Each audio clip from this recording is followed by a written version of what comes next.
অলকানন্দার নির্বাসন। লেখিকা মম সাহা। পর্ব সংখ্যা ৪। স্যাঁতসেঁতে ঘরটায় আজকে অলকানন্দার সপ্তাহ পূর্ণ হলো। অন্ধকারাচ্ছন্ন সবচেয়ে নোংরা ছোট ঘরখানায় সে মানিয়ে নিয়ে ছিল তার বোধতা নামক অশোকটিতে। কিন্তু আজ সকলে হতে বিহারিণী মহলে নতুন উৎপাতের সৃষ্টি। যেহেতু সুদর্শন ছিল বাড়ির কর্তা, সেহেতু তার ঘরটা ছিল সবচেয়ে আলিশান। ঘরের প্রতি কোণায় যেন সুখ গড়িয়ে পড়ার চিহ্ন। তার ঘরের আসবাবপত্র হতে দেয়াল সহ সবটাই কারুকাজ সংবলিত। কোনো রাজপ্রাসাদের সাথে তুলনা করা যাবে নির্দ্বিধায়। অথচ আজ সেই রাজপ্রাসাদ শূন্য। রাজার অভাবে সুখ গড়িয়ে পড়া ঘরটাও যেন খাঁকা করছে। আজ সেই শূন্য ঘরটা কে বাস করবে তা নিয়ে চলছে বাগবিতণ্ডা। ঘরের অধিকার কেউ ছাড়তে রাজি না। পানকৌড়ি, মনময়ূরী, মনোহর সকলেই একটা রুম নিয়েই পড়েছে। রুম তো নয়, তার আড়ালে এই বিশাল শাসনকরজানির ভার যেন লক্ষ্য করা যায়। পানকৌড়ির স্বামী ধ্রুবলাল কিছুটা বিরক্ত হলো স্ত্রীর এমন স্বভাবে। কিছুটা কপাল কুঁচকে বলল, ছেড়ে দাও না কৌড়ি, একটা ঘরই তো, সেটা নিয়ে আবার কিসে এত টানাটানি? আপনার লজ্জা করল নে অমন কথা কইতে? এমন একটা ঘর আপনি আমাকে কখনো দিতে পারবেন? অকর্মা পুরুষ মানুষ যেহেতু হয়েছেন, সেহেতু চুপ করে থাকবেন। যা বোঝে না তা নিয়ে আবার এত কষা কিসের জন্য? স্ত্রীর তীক্ষ্ণ বাক্যে চুপ করে গেল ধ্রুবলাল। লোকটা একটু সহজ সরল ধরনের বলেই আজ শ্বশুর বাড়িতে ঘর জামাই হয়ে বউয়ের সকল বেমানান কথা সহ্য করতে হয়। ধ্রুবলাল চুপ থাকলেও তবুও চুপ থাকেনি অলকানন্দা। বাহিরের হইচই শুনে ঘর ছেড়ে বেরোতেই নিজের ননদের এমন আচরণ তার চোখে লাগে, যা ছিল বড্ড অশোভনীয়। তাই সে উত্তর দিল, ঠাকুর জামাই অকর্মা না, তুমি অকর্মা। নন্দিনী বিশাল বাকবিতণ্ডার মুহূর্তে শিথিল হয়ে গেল। কৌড়ে উঠল ক্ষেপে, কিছুটা হামলে পড়ল যেন। বউরানী মুখ সামলে কথা বলবে। তুমি মুখ সামলে কথা বলবে ঠাকুরজি। বয়সে তুমি আমার বড় হলেও সম্পর্কে আমি তোমার গুরুজন, তাই তোমার এমন আচরণ মোটেও আমি মানব না। আর আমি ঠাকুর জামাইয়ের মতন অত ভালোও না যে তোমার এমন নির্মম আচরণ সহ্য করব। ঠাকুর জামাই তোমাকে বড় ভালোবাসেন আর শ্রদ্ধা করেন, তাই এমন ভরা আসরে অপমান হয়েও হজম করে নিচ্ছে। কিন্তু সে সম্মান বোঝে না। তাকে আদৌ সম্মান দেওয়া যায়? বউরানী, এই বাড়িতে কণ্ঠ এত উঁচু উঠিয়ে কথা বলবে না ঠাকুরজি। কণ্ঠ উঁচু করতে হলে নিজের শ্বশুর বাড়িতে গিয়ে করবে। মেয়ে মানুষের বিয়ের পর সেটাই নিজের বাড়ি হয়েছে, বুঝেছ?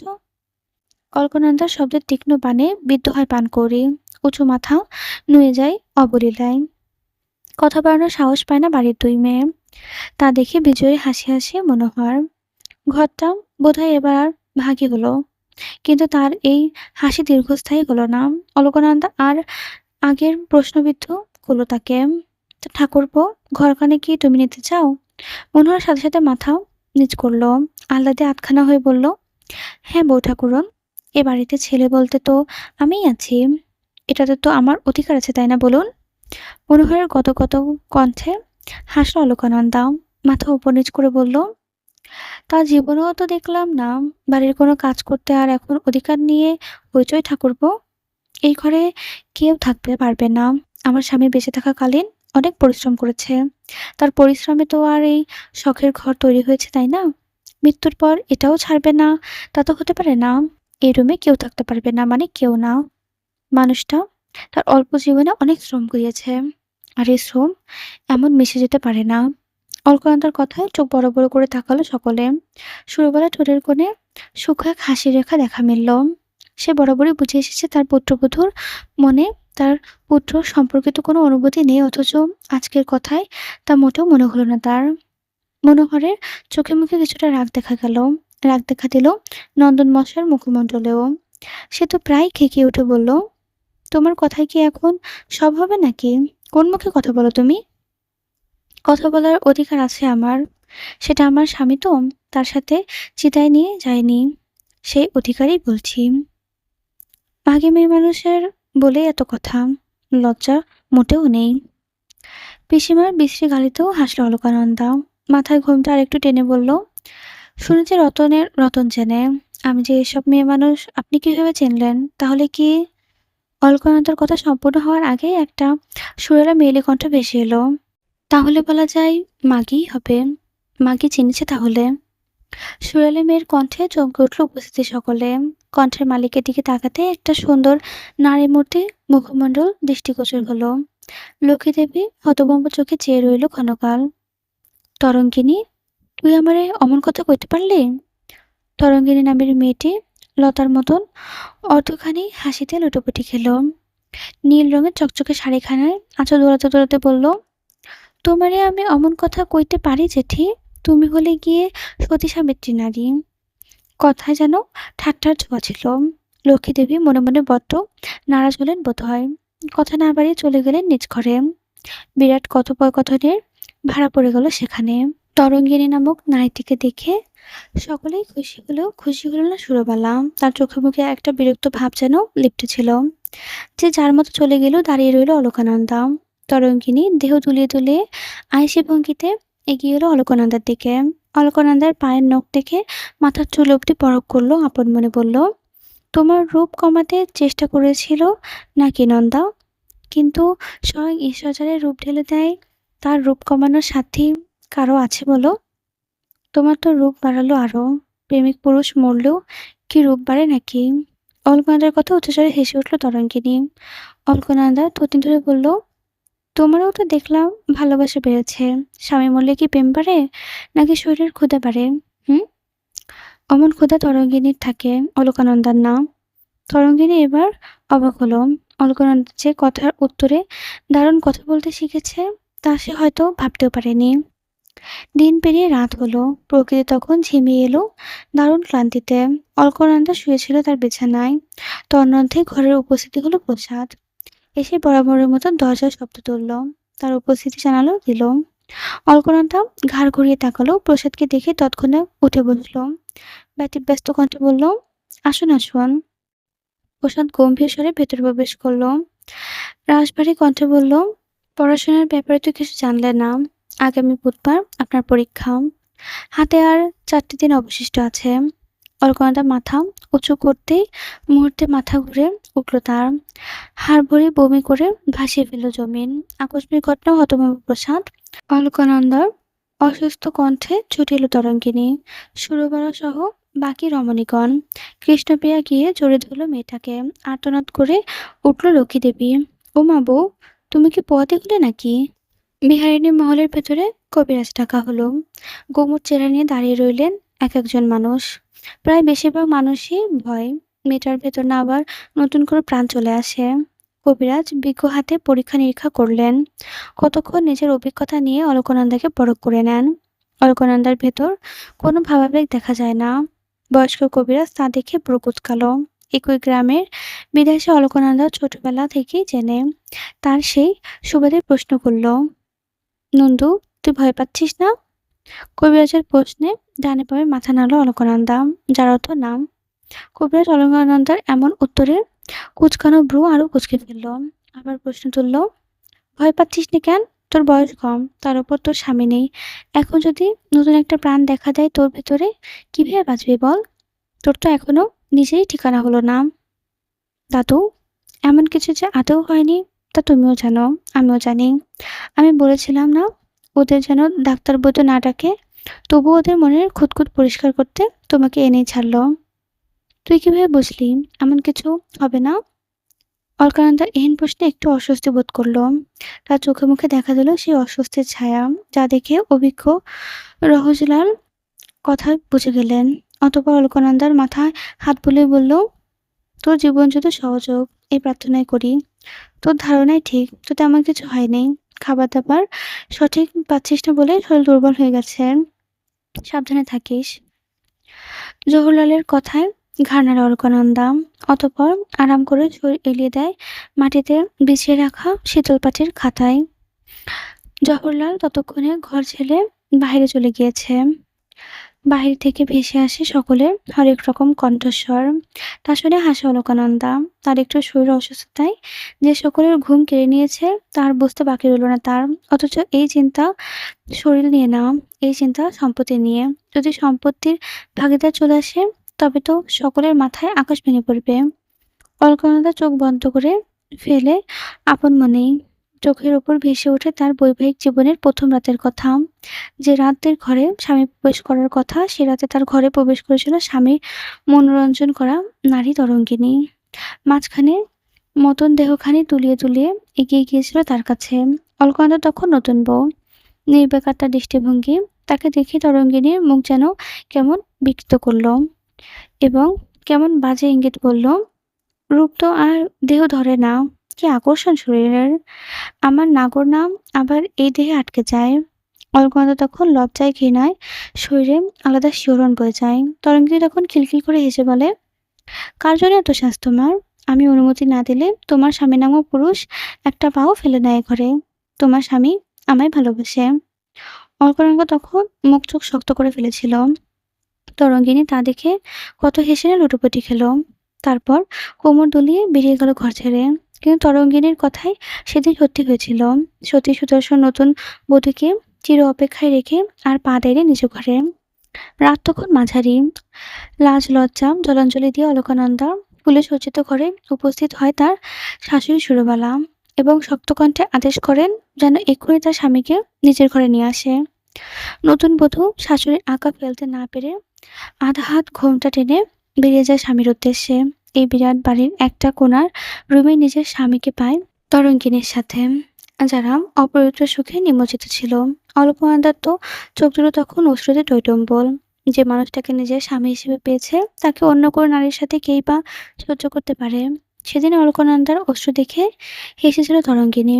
সুদর্শন তো নতুন বধূর ঘরে যেতেই নারাজ। অতঃপর তরঙ্গিনী গোপনে নিয়ে তাকে শর্ত দেয়, তার দেওয়া কিছু ঔষধ অলকানন্দাকে রোজ খেতে হবে, তবে সে তার স্বামীকে পাবে। ছোট অলকানন্দা সেই শর্তে রাজি হয় এবং তারপরে তরঙ্গিনীর ইচ্ছেতে সুদর্শন অলকানন্দার সাথে নিজের ঘরে যায়। তরঙ্গিনীর কাছ থেকে যে সুদর্শন এসেছিল ঘরে প্রবেশ করতে, সে সুদর্শনের চেহারা বদলে যায়। নারী দেহ পেতে সে হিংস্র হয়ে ওঠে। অলকানন্দা ভেবেছিল সুদর্শন হয়তো তরঙ্গিনীকে ভালোবেসে, কিন্তু সেদিন রাতে সুদর্শনের করা আচরণে তাকে বুঝিয়ে দিয়েছিল সুদর্শন নারীর আত্মা না, নারী দেহ ভালোবাসে। তার কাছে হয়তো দেহটাই মুখ্য, হোক সেটা তরঙ্গিনী কিংবা অলকানন্দা। সেসব কথা ভাবতে ভাবতে নিদ্রা চলে এলো অলকানন্দার চোখে। চোখের পাতা ভারী হয়ে লেগে আসতেই তার ঘরে পা ফেলল কেউ। অলকানন্দার ঘুম মুহূর্তেই উবে গেল। চোখ মেলে তাকালো, দেখলো তরঙ্গিনী দাঁড়িয়ে আছে তার ঘরে। তাকে দেখে স্মিত হাসল অলকানন্দা। হাসি নেই তরঙ্গিনীর মুখে। চোখ মুখ কেমন ফ্যাকাশে রং ধারণ করেছে। তরঙ্গিনী ফ্যাকাশে বর্ণ দেখে অলকানন্দার কথা বলল, কি ব্যাপার, আপনার চোখ মুখের অবস্থা কেন? যে ঘটনা আন্দাজ করেছিল সবাই, সেটা সত্যি হলে বোধহয় মন্দ হতো না। আপনিও তো ভালো করে জানেন, আমিও জানি সেটা সত্যি হওয়ার না। আজ সুদর্শন নেই, কিন্তু তার দু একটা অস্তিত্ব যদি তোমার সাথে থাকতো তবুও তো তাকে দেখে নিজের চোখ জোড়াতে পারতাম। আপনার মাঝে সে অস্তিত্ব এলেও খারাপ হতো না বলুন? অলকানন্দার কণ্ঠে কেমন বিদ্রুপের ছোঁয়া। তা দেখে তরঙ্গিনী মুখ পাংশুটে বর্ণ হয়ে গেল। কঠিন কণ্ঠে বলল, তা সম্ভব না, তুমিও জানো, আমিও জানি। কেন সম্ভব না? তিনি তো নাকি আপনাকে ভালোবাসতো। হ্যাঁ, বাসতো। কতটা বাসতো? যতটা ভালোবাসা থাকলে নতুন বধূর কাছে আমার অনুমতি না পেলে যেতে চায় না, ঠিক ততটা। কথাটা বলার সময় অহংকারে যেন বুক ফুলে উঠল তরঙ্গিনীর। তা দেখে বেশ কিছুটা উচ্চস্বরে হাসল অলকানন্দা। হাসতে হাসতে বলল, আপনাকে তিনি ততটাই ভালোবাসতেন যতটা ভালোবাসলে রাত কাটানো যায়, কিন্তু বিয়ে করা যায় না। ঠিক ততটাই ভালোবাসতে যতটা ভালোবাসলে আপনার শরীর ছেয়ে এসে আরেকজনের শরীরে আঁকড়ে ধরা যায়। তার দুদণ্ড লাগেনি সময়। ঠিক ততটাই ভালোবাসতো আপনাকে, যতটা ভালোবাসলে তার সন্তানের গর্ভে ধারণ করার অধিকার আপনার নেই। তরঙ্গিনী আর কোনো কথা বলল না। চিরসত্যি মানতে সবারই কষ্ট হয়। তরঙ্গিনীরও হয়েছে। সত্যি হজম করার চেষ্টায় কষ্টের বোধহয় কিছুই নেই। আর একটা নারীর কাছে এটা মানা খুবই বেদনাদায়ক যে তার প্রেমিক তার মনকে না কেবল তার দেহকে ভালোবেসেছিল। শুনুন। তরঙ্গিনী অলকানন্দার ডাকে ফিরে তাকালো। চোখে মুখে প্রশ্ন ছড়াছড়ি। যা দেখে অলকানন্দা প্রশ্ন ছুড়ল, আপনি বিয়ে করেননি কেন? যে মানুষ বিয়ে করবে বলে কথা দিয়েছিল সে কথা রাখেনি। কথা শেষ করে তরঙ্গিনী বেরিয়ে গেল। অলকানন্দার বুক চিরে বেরিয়ে এলো দীর্ঘশ্বাস। পুরুষ মানুষকে চেনা বড় দায়। গভীর রাতে অলকানন্দার ঘরে জ্বলছে লণ্ঠন। আগামীকাল তার স্কুলের পরীক্ষা শুরু। লণ্ঠনের আলোয় নিভু নিভু হয়ে আসছে। বাতাসের কোল ঘেঁষে আসছে বাতাস। হুট করে বাহির থেকে অদ্ভুত শব্দ ভেসে আসতে অলকানন্দার কান খাড়া হয়ে উঠল। কৌতূহলী সত্তা যে দমিতে রাখতে পারছে না সে। ঘরের দরজা খুলল সে। কোমল পায়ে বেরিয়ে এলো ঘর ছেড়ে। পুরো বাড়িতে আধো আধো ঝিমে থাকা আলো জ্বলছে। অলকানন্দা পা টিপে বাড়ির অন্দরমহলে ছেয়ে চলে গেল বিশাল বাড়িটার পেছনের দিকটায়। হাঁটতে হাঁটতে বাঁশঝাড় পেরিয়ে বাড়ির পেছনের একটা পরিত্যক্ত পুকুর পাড়ে চলে এলো। গাছের আড়ালে দাঁড়াতেই তার চক্ষু চড়ক গাছ। পুকুর পাড়ে চলছে বিরাট আয়োজন। কেউ মারা গেলে দাহ করার জন্য যেমন আয়োজন হয় তেমন আয়োজন চলছে। আর অলকানন্দাকে অবাক করে দিয়ে নন্দন মশাই হাসি ভেসে এলো। সাথে দেখা দিল লক্ষ্মী দেবীকেও। তাদের মুখে যেন এক বিশ্বজয়ের হাসি। দীঘল কালো রজনী কেমন যেন এক উন্মাদনায় মেতেছে। নন্দন মশাই হেসে কোটি কোটি হাসি দেখা গেল লক্ষ্মী দেবীর ঠোঁটের কোণটাতেও। অলকানন্দা বড় অশ্বত্থ গাছের আড়ালে দাঁড়িয়ে রইল। সব দেখছে সে। তার এখনো মস্তিষ্ক অব্দি ঘটনাটা পৌঁছাতে পারছে না। আসলে এখানে হচ্ছেটা কি? অলকানন্দা আর ভাবতে হলো না কষ্ট করে। তার আগে পরিচিত সেই ব্রাহ্মণের কণ্ঠ ভেসে এলো। কন্যাকে আনিতে হবে এখনই। দাহ করার সঠিক সময় হয়ে গিয়েছে। আকাশে কেমন ভরা পূর্ণিমা। নিয়ে আসুন ওনাকে। অলকানন্দা ট্যাপ ট্যাপ করে তাকিয়ে রইল। তাকে আনার কথা বলছে, সেও দেখতে চায়।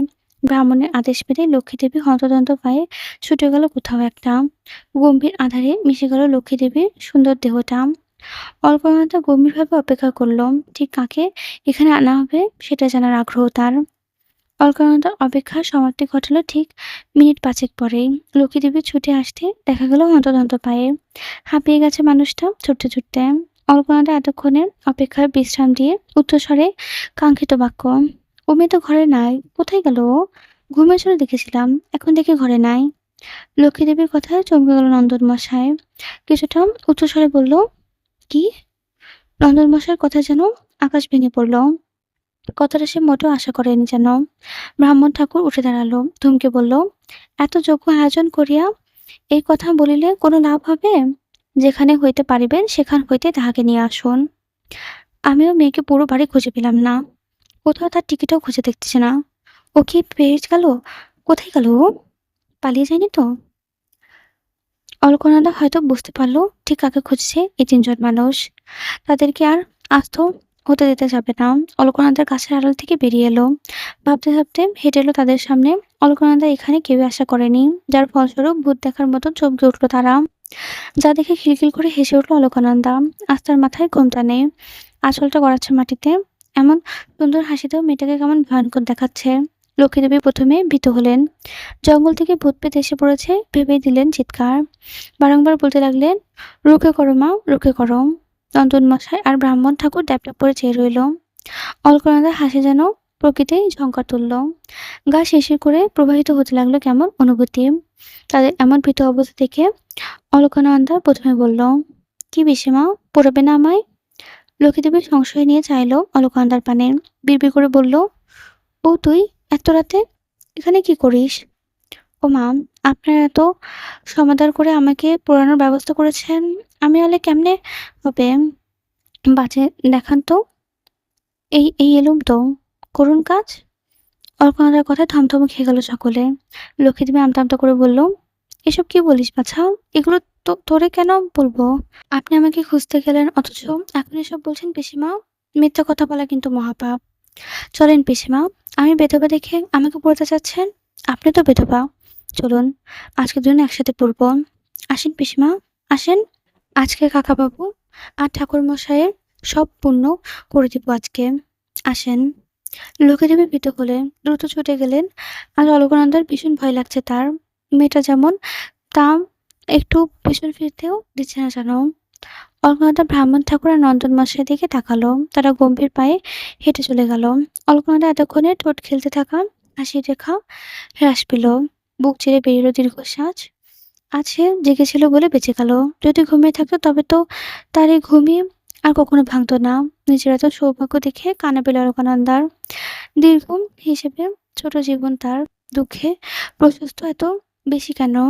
অলকানন্দা দীর্ঘশ্বাস বেরোলো, গাছপালায় নীরব ভঙ্গিতে ছুঁয়ে গেল। এছাড়াও আর তেমন কোনো হেলদোল হলো না বোধহয়। বিধবা তো, তাদের আবার কষ্ট কিসের? প্রকৃতি তো অধিকার দেয়নি তাদের কষ্ট পাওয়ার। সকাল হতেই শুদ্ধ বস্ত্র পরে তৈরি হলো অলকানন্দা। আজ সে স্কুল যাবে। আজ থেকে তার পরীক্ষা শুরু। যদিও সে জানে আদৌ তার যেতে দেওয়া হবে কিনা, তবুও সে অনির্দিষ্ট কারণে যেতে চাইলো, তৈরি হলো। জীবনে এগোতে হলে এটার বিকল্প নেই যে। অলকানন্দার শুভ্র দেহে শুভ্র শাড়িখানি বেশ সুন্দর লাগছে। তার উপর কপালের মাঝ বরাবর একটা চন্দনের ফোঁটা আঁকা, যেন নীল আকাশের বুকে প্রকৃতির ভুলে জাদু ঠেকাছে। ঘন পাপড়ির বিশিষ্ট নয়নযুগল সবসময় যেন খেলা করে একটা কৌতূহলী হাসি। ঠোঁট জুড়ে গোলাপি আভা যেন তৃপ্তি ছড়াচ্ছে সারা শরীরে। অলকানন্দার ঘর থেকে বের হওয়ার মুহূর্তে ঘরে উপস্থিত হলো মনময়ূরীর স্বামী প্রসাদ। সাদা পাঞ্জাবি পরা লোকটার খারাপ লাগছে না দেখতে, বরং ভীষণ সুন্দর লাগছে। সে ঘরে প্রবেশ করে গম্ভীর কণ্ঠে প্রশ্ন ছুড়ল, সব পড়েছিলে তো? অলকানন্দা আঁচল টেনে ঘোমটা দিল, উপর নিচ মাথা নেড়ে বলল, পড়েছি। পারবে? না পারলে আমি আছি। আমি আছি কথাটা মাঝে অলকানন্দার জন্য ভরসা খুঁজে পেল। অনুভব করলো খুব কাছে কেউ তাকে আশ্বস্ত করছে। মানুষটাকে বড্ড আপন আপন লাগে। এই এত আপন লাগার কারণ কি? অলকানন্দা উত্তর খুঁজে পায় না, উত্তর খুঁজতেও চায় না। পরিবেশের বিপরীতে থাকা অনুভূতির প্রশ্রয় দেওয়া জীবনের সবচেয়ে বড় পাপ। সাদা শাড়ি আপনাকে পরতেই হয়। এটা পরে নিজেকে বিধবা নামক দুর্বল খোলসে আটকে রাখার কোনো কারণ কি আছে? প্রসাদ এত গম্ভীর্যের সঙ্গে কথাগুলো বলল, উত্তর খুঁজে পায় না অলকানন্দা। সাদা শাড়ি পরতে একেবারেই তার খারাপ লাগছে তেমনটা না। যার মন বিদেশে আক্রান্ত, তার কাছে লাল আর সাদা দুটো একই রঙই, বিষাক্ত বিষাদী হয়। তাদের বিশেষ কোনো সত্তা নেই। কিন্তু প্রসাদের প্রশ্নে বিপরীতে ঘরের দরজা থেকে একটা গম্ভীর পুরুষালী কণ্ঠ ভেসে এলো।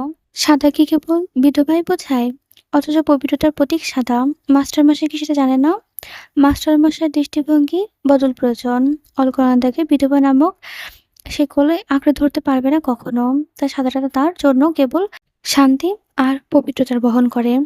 ভাবনা বদলালেই তো বাঁচা যায়, তবে কেন অশান্তি? অলকানন্দা সহ অবাক হলো প্রসাদ। দরজায় দাঁড়িয়ে আছে শ্যামবর্ণ রঙের মায়ামুখীর একজন পুরুষ। ঠোঁট জুড়ে হাসির রেখা। অলকানন্দা ফ্যালফ্যাল নয়নে তাকিয়ে রইল। সে নিজের মস্তিষ্কে অনেক জোর প্রদান করলো মনে করতে এই পুরুষটি সে ঠিক পরিচিত কিনা। প্রসাদ অবনায়ম কণ্ঠে বলল, নবলীন যে নবলীন নামের ছেলেটা হেলতে দুলতে ঘরে প্রবেশ করলো। অলকানন্দা অবাক দৃষ্টিতে বিনিময় করলো, আমায় চিনেছেন না রমণী? আমি আপনাকে দেখেছিলাম লাল টুকটুকে নতুন বউয়ের আবরণে। সেজন্য আপনার কপালে চন্দন লেপটানো ছিল। তারপর কেটে গেল 52 দিন। আজ আপনার লাল সাজ সেজেছে সাদাই, তবে আজও কপালে চন্দন আঁকা। সেজন্য মুগ্ধ হয়েছিলাম, আজও মুগ্ধ হলাম। বিহারিণী মহলে যতটা বিস্ফোরণ ঘটানোর কথা ততটা বিস্ফোরণ ঘটল না। অলকানন্দা স্কুলে যাওয়ার ব্যাপারটা বড্ড স্বাভাবিকভাবেই নিল যেন সকলে। কোনো হইচই হলো না, ঝামেলা হলো না। যেন অলকানন্দার পরীক্ষা দিতে যাওয়াটাই স্বাভাবিক। নন্দনমশাই আজ বাড়িতে নেই, কোথাও একটা গিয়েছে, তাই বোধহয় লক্ষ্মীদেবীও তার গলা উঁচুটা তুলতে পারল না। আরও একটা কারণ বোধহয় ছিল, যেটা অলকানন্দার অজানায় রয়ে গেল।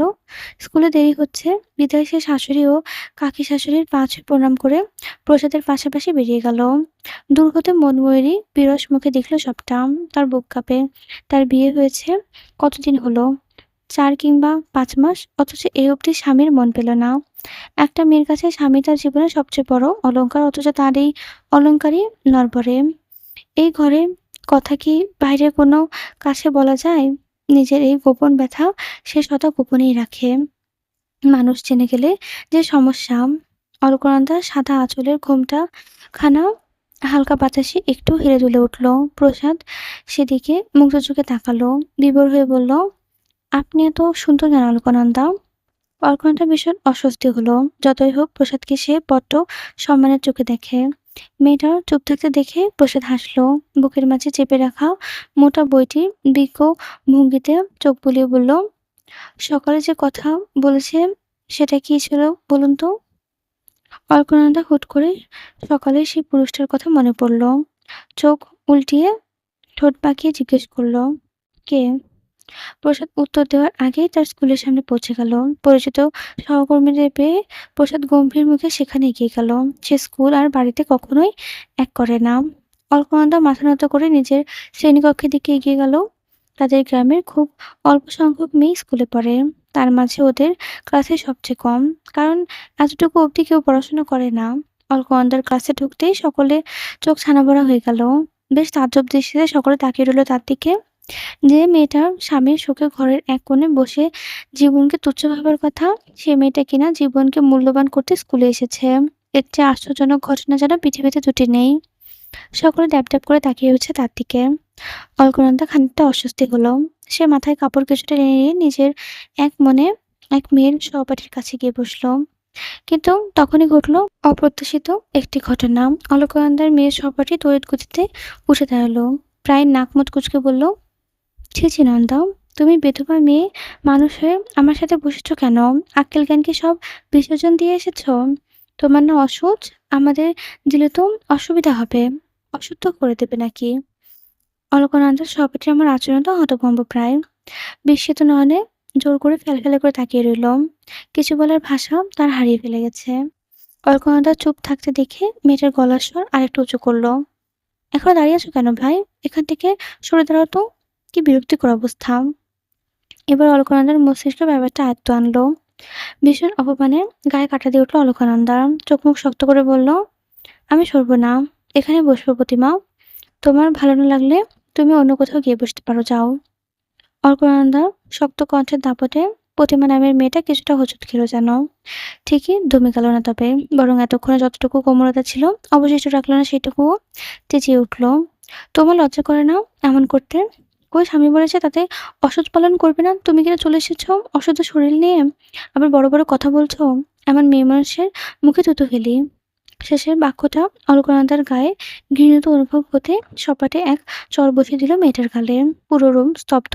এতক্ষণে সকলে চাপা উত্তেজনা নিয়ে এই কাণ্ড দেখলেও এখন সে উত্তেজনার জায়গায় ধারণ করেছে বিস্ময়। অলকানন্দার চোখ তখন তেজস্মিতেও। আরেকটা কথা কেউ বলতে এলে তার ফল যে খারাপ হতে পারে সেটা বোঝাতে বাকি রইল না আর। ইতোমধ্যে তাদের হইচয়ে শ্রেণীকক্ষের শিক্ষকরা ছুটে এলো। সে দলে প্রসাদও ছিল। অলকানন্দার চোখ মুখ দিয়ে বেরিয়ে আসে অগ্নিলাভা, প্রসাদের পত্র পরিচিত। নন্দন মশাই কিংবা তার ছেলেদের সাথে আপোস করেন অলকানন্দা। তখনই তার চোখ মুখে এমন পরিবর্তন থাকে। তবে বর্তমানে কি হলো সেটা ভেবে তার চিত্ত চঞ্চল হচ্ছে। স্কুলে বিদ্যুৎ শিক্ষক মমিনুল ইসলাম এগিয়ে এলেন। চোখে তার মোটা ফ্রেমের চশমা, কণ্ঠের গভীরে যেন জবাব নেই বৃদ্ধার। সেই প্রথম গম্ভীর করে জিজ্ঞেস করলো, হচ্ছেটা কি এখানে? মুখ খুলল প্রতিমা। মাস্টার মশাই, এই নন্দা আমাকে জ্বর মেরেছে। শুধু শুধু জ্বর মেরেছে নন্দু তোমাকে? মুমিনুল ইসলামের প্রশ্নের জবাব দিল শ্রেণীকক্ষের আরেকজন মেয়ে। হ্যাঁ মাস্টারমশাই, শুধু শুধু মারলো মেয়েটাকে। আমরা দেখলুম তো তাই। নন্দাকে দেখে আমি ভারী অবাক হচ্ছি। মেয়েটা তো আমাদের গ্রামেরই, ভালো ভেবেছিলাম, কিন্তু স্বামী মরতে ওর রূপে তো বদলে গেছে কি করে? উপস্থিত একজন শিক্ষক কথা অলকানন্দার উঁচু মাথা নিচু হয়ে গেল। বাবার মতো শিক্ষক কিনা ভালো মন্দ না জেনে তাকে বিচার করে ফেলছে। মুমিনুল ইসলাম হাসলেন উপস্থিত শিক্ষকের কথায়। সেই এখানে সকলের বড়। সেই সুবাদে সে উক্তিটি শিক্ষকের নাম ধারণ করল। তা বিষ্ণু কি কি বদলে গেছেন? মমিনুল ইসলামের প্রশ্নে কিছুটা হতভম্ব হলো বিষ্ণু নামের শিক্ষকটি। অবাক কণ্ঠে বলল, কেন মমিনুল দাদা? আপনি শোনেনি অলকানন্দা কি করেছে? শুননি, ও চুল কাটতে যায়নি, রঙিন বস্ত্র পরেছে। আপনারা জানেন বিধবাদের এসব করা উচিত না। কেন উচিত নয়? বিধবার কি বাঁচতে নিষেধ আছে? মুমিনুল ইসলামের প্রশ্নের উত্তর খুঁজে পেল না বিষ্ণু। তার দিকে হাসল প্রসাদ। মুমিনুল ইসলামের স্নেহের চোখে তাকায় অলকানন্দার দিকে। অতঃপর শুধালো, তুমি ওকে চর মেরেছ কেন নন্দু? অলকানন্দা সব ঘটনা পরপর খুলে বলল। মুমিনুল ইসলাম নীরব শ্রোতা হয়ে সবটা শুনল। তারপর ভরাট কণ্ঠে প্রশ্ন ছুড়ল, নন্দু এই শ্রেণীকক্ষে পরীক্ষা দিবে, এতে কারো সমস্যা আছে? আমাদের আপত্তি আছে মাস্টার মশাই। নন্দা এখন অসুচ, ওর সাথে একই জায়গায় বসলে আমাদের পাপ হবে। আমরা মাছ মাংস খেয়ে আসি, এতে নন্দার অসৎ অশুদ্ধ হবে। কিসের অসৎ? ও স্বামী মারা গিয়েছে, সেটা তো কোনো ব্যাধি না। মাস্টার মশাই, আমাদের ধর্মের মতে বিধবাদের অসুচ মানতে হয়, আর ওদের সাথে একসাথে উঠবোস করাও পাপ অমঙ্গল। তোমাদের ধর্ম মতে? তা তুমি কোন ধর্মের কথা বলছো? মানুষ হয়ে যে মানব ধর্ম ভুলে যায়, তার আর বাস্তবিক অর্থে কোনো ধর্ম থাকার কথা না। মুমিনুল ইসলামের একটা কথায় জব্দ হয়ে গেল এতক্ষণের কথা কাটাকাটির মেয়েগুলো। সঠিক জবাব আর খুঁজে পেল না সে। মুমিনুল ইসলাম গলা উঁচিয়ে বলল, কেউ যদি নন্দুর সাথে বসতে না চায়, একে পরীক্ষা না দিতে চায় তবুও পরীক্ষা দেবে। তোমাদের কারোর প্রয়োজন হলে বসার কোনো প্রয়োজন নেই। মাস্টারমশাই, আমি বসবো ওর সাথে। কথাটি বলেই এগিয়ে এলো পুরোহিতের পুত্র দ্বৈপায়ন, যাকে সবাই দিব্য বলে ডাকে। তার দেখাদেখি রুমের বাকি ছেলেরাও গলা মেলালো। তারা জানালো তাদের কোনো অসুবিধা নেই অলকনন্দার সাথে এক রুমে পরীক্ষা দিতে। অমিনুল ইসলাম বিষ্ণুসহ এমন মন মানসিকতার বাকি শিক্ষকদের দিকে তাকিয়ে বেশ প্রশংসা করে বলল, দেখেছ তোমাদের ছাত্রদের সাহস, পাপের কোনো ভয় নেই এদের। যাদের শিক্ষকরাই শিক্ষিত হতে পারল না অথচ তার সর্বশ্রেষ্ঠ মানুষ হয়ে গেল। কি অদ্ভুত, তাই না? মুমিনুল ইসলামের কথার তাৎপর্য বুঝতে বাকি রইল না কারো। না চাইতো তারা মাথা নত করে ফেলল। আর কেউ কোনো কথা বলল না, সাড়া শব্দ করল না। তারা হয়তো বুঝে গিয়েছে এখানে আর কোনো কথা বলে লাভ নেই। প্রসাদের মুখে হাসি তখন প্রশস্ত। অলকনন্দার মন খারাপের মেঘ তখনও হাওয়ায় মিলিয়ে গেল। তার বুকে ভারবার ভাবটাও কমল। তার এতক্ষণে মনে হয়েছিল বিধবা হওয়াটা অভিশাপ, কিন্তু এখন মনে হচ্ছে বেঁচে থাকা বড় আশীর্বাদের। অতঃপর থেমে গেল কোলাহল। সকলে ব্যস্ত হলো নিজ নিজ কাজে।